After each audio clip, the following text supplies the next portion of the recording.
he's not talking all about who can be pastors, who can lead churches. He's not even talking about who's leading their families here. This verse is specifically talking about that one thing. And so it's a contextual inaccuracy for people to bring this up and say, oh, look, now a woman say I can be a pastor now because there's no such thing as male or female. Well, that's asinine. Right.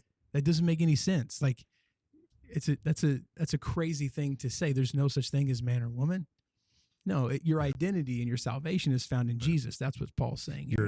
Your gender's not a barrier in your walk with God any longer. It was a barrier in Judaism. Right, it was a huge barrier. They had to sit on separate sides of the tabernacle. You couldn't even think about this. Like there's the Holy of Holies, one priest, right, goes in. And then you have a court and another court and another court. And so eventually you have like men can be in this court. So here's God sitting on a throne, sitting on the,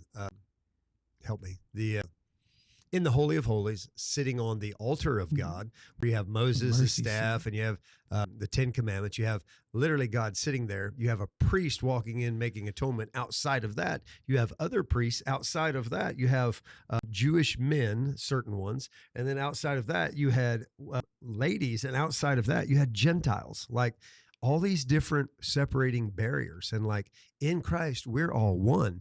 None of those barriers exist anymore, but we are definitely, as you just pointed out, we're not erasing. This text doesn't erase the fact that there are men and women. And what I find is that churches are really getting this twisted. The egalitarian churches say, hey, it's all equal in Christ. So because it says there's no more female, male, that means all the roles. It's like, what are you going to do with the rest of the Bible?